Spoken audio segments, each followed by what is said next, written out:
Hey everyone, it's me, Roscoe McGillicuddy. I am so excited to be doing a kind of different video this time. I've been wanting to do a video like this for a long time. As of right now, there are 32,080 of you. I don't even know where you people come from, but I'm glad you're here.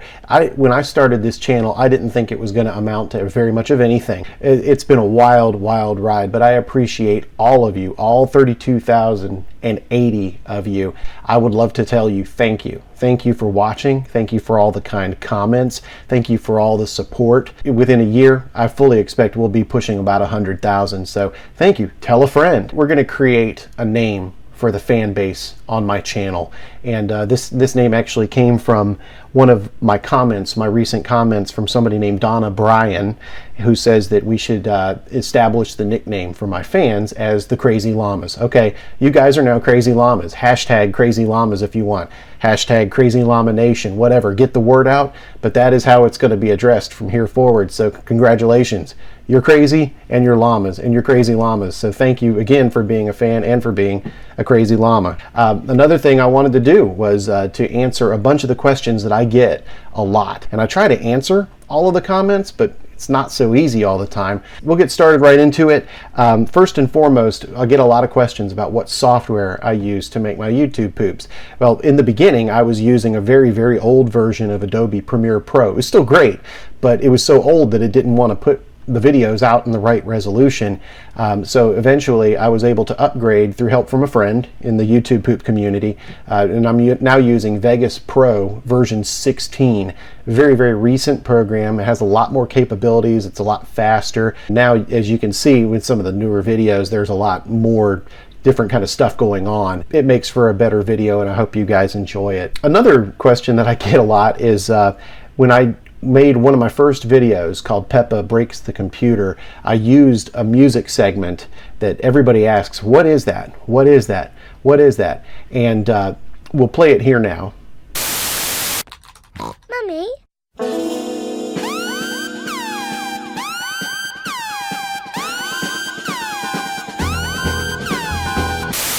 Or what that music is, rather, is that is from the Kill Bill soundtrack, and it's called the Ironside Siren. There's going to be a link in the description of this video so that you can go see it from the source. I do not recommend watching Kill Bill if you're a kid. I'm just going to put that out there, but that is where the music comes from, and I get asked that a lot, so there you go. I get the question every now and then, will I follow you on TikTok? Nope. So one of the biggest questions that I get a lot, obviously because my channel has been very successful, they might say, you know, hey, I'm gonna start doing YouTube poops too. How do I get to be successful? And there's a lot to it. So if you're gonna start your own YouTube poop channel, awesome. I'm gonna give you a few little pointers to how to grow your channel. The first thing I would say is you gotta be unique, okay? There are a lot of YouTube poopers out there, and they each have their own different styles. Some of them are awesome, some of them not so much. That's just my opinion. What I think is awesome, the next person might think is crap. But at the end of the day, if you're gonna make videos, just be you. You have free reign, it's your channel. Another thing to do is to study other YouTube poopers. You got to watch a lot of YouTube poops. As you watch a lot of YouTube poopers, what you're going to see is you're going to see some really good YouTube poops, and you're going to see some very poor ones. When you're watching and you see some good ones and you're laughing to the point where you're about to throw up, say, okay, what did they do right? You know, and take notes. And then when you see one that just doesn't get you, make a mental note of what they did wrong. Now, learn from that too. If you learn from those people's mistakes and learn from the good people's successes, then you're going to have a good formula for success yourself. Do not copy people. You need to study their styles, see what works, see what doesn't, but do not copy anybody. You got to be yourself, and you have to kind of learn what works from other people. Another thing that I see a lot of YouTube poopers do, and this just totally makes me click the button to stop watching the video, is downtime, dead air. For example, when I make Peppa Pig YouTube poops, I try to put in some kind of at least a visual or an audio gag at least every 7 to 10 seconds. If you leave your viewers waiting for something funny, they're not going to wait too long. Their attention span is obscenely low. That's one of the reasons why I started doing my trademark thing where you see one character and then it shoots to the next character and then it shoots to the first character and they have like more eyes or an eye falls off. There's this back and forth where there's just different visual stuff. It keeps your people engaged and you have to do that. I've seen a lot of YouTube poops where, like Peppa Pig YouTube poops, where the whole intro is just the Peppa Pig intro. Nothing's changed. At that point, you're thinking, am I watching a YouTube poop or am I watching just an episode of Peppa Pig? You're going to lose a lot of viewers unless you're constantly keeping them from clicking to the next video. Engaging your viewers goes even farther than just keeping them in your video. You also should engage them in the comments too. I read every comment. Overall, I want to know what you guys are thinking because you guys are going to tell me if you like what I'm doing or not.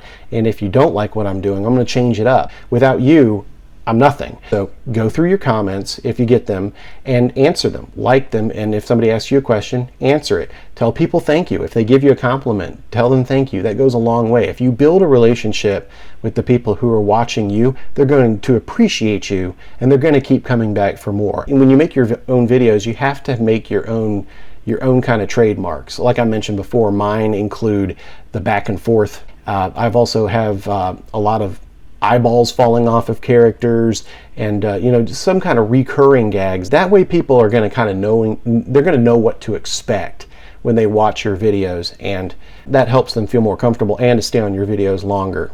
And along those lines, I got a question recently from one of my viewers asking how I do the effect where I make one of the characters' eyes fall off.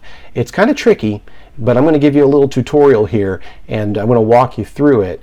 And if you have any questions about it, leave them in the comments. I'll be happy to answer. But this is kind of a behind the scenes little thing, and hope you enjoy it. Okay, so here we are in Vegas Pro, and as you can see, I have my editor going here and I have a single track. And this happens to be a segment from the Peppa Pig episode that I did in my most recent video about ambulances. So in this, I'm going to play the little clip that I'm going to use here, and then I'll explain what I'm going to do. But always look where you're going. Dr. Brown Bear's about to take a tumble.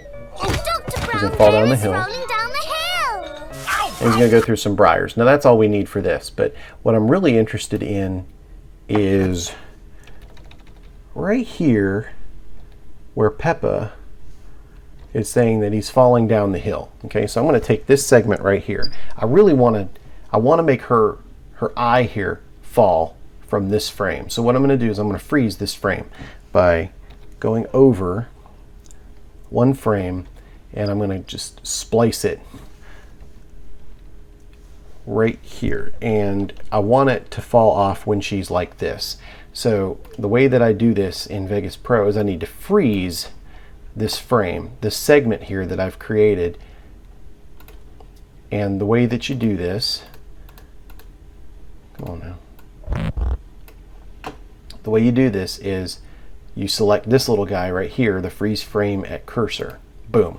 So now when you play this segment, it's not very long yet. I want to elongate it here. So now when you play this segment, the sound is going to continue, but Peppa's frozen. See that? So I'm going to get rid of the sound because we don't need that. Boom. And for the sake of this demonstration, I'm going to get rid of everything before it and everything after. So now what I'm left with is just this one little segment of, and it's frozen, of Peppa pointing and going, ooh, right? So I'm going to extend this out just a little bit. Now, the way that I make her eyeball fall off is kind of complicated. I have to copy this twice, actually. So I'm going to insert a video track up above, and I'm going to insert another video track. And we're going to work from the bottom up here. So this is the bottom one. I'm going to copy that, and I'm going to paste it and drag it right over top. So now what I have is basically two of the same clip playing at the same time. Since they're identical, you're only going to see the same thing as before. But we do need to do something different with this one right here on top. And what we're going to do is we're going to take a segment of the pink from her face in the size of it, or in a shape of a circle in the size of her eye. So we are going to cover up the eye that we want to fall off. And the way we do this is we go into this clip here and we click mask. And I'm going to choose the circle tool. and I'm going to choose a segment that looks just about as big as her eye, maybe a little bigger. And then I'm going to go into the position, and I'm going to drag it. And you can see up here in the upper right hand corner, you can see that there's this little pink thing. You see that? It's going over the wolf, it's going over the elephant, and that is going to be the segment that we use to put right over Peppa's eye. So now Peppa has one eye, which is funny enough as it is. But so we're in good shape. So as you can see, if we play this video now, Peppa only has one eye. Interesting. But we do need to add that eye back. So what I'm going to do is I'm going to take this pink masking layer here, and I'm going to make it invisible. So now we can see her eye again. That's on this segment here. So I'm going to take this segment again, I'm going to copy and paste it again, I'm going to paste it up here. And then when I go into this segment, I'm going to click mask again, and I'm going to take the circle tool, and I'm going to take her eye, just like that. I might try to make sure it's good and centered there. Okay, that looks good. And I want to make sure I didn't get any of the border of her face there. Okay, so now what we have is the original cartoon, the pink mask, and the new eye. When I take the pink mask and make it visible again, nothing will change because we have that eye there. So now when we play the clip, everything is the same as it was before. But now we need to make that eye move. So we're going to go into, what I did here was I went into the top, which is just the eye, and I'm going to go into that segment, and I'm going to take the position, and I'm going to take it, it's going to start where it is, and I'm going to create a little keyframe here, and at that point I'm going to make that eye, you see it, whoop, I'm changing the size by accident. Let me undo that. So now I'm going to make that eye go down, just like that. So now when we play the clip,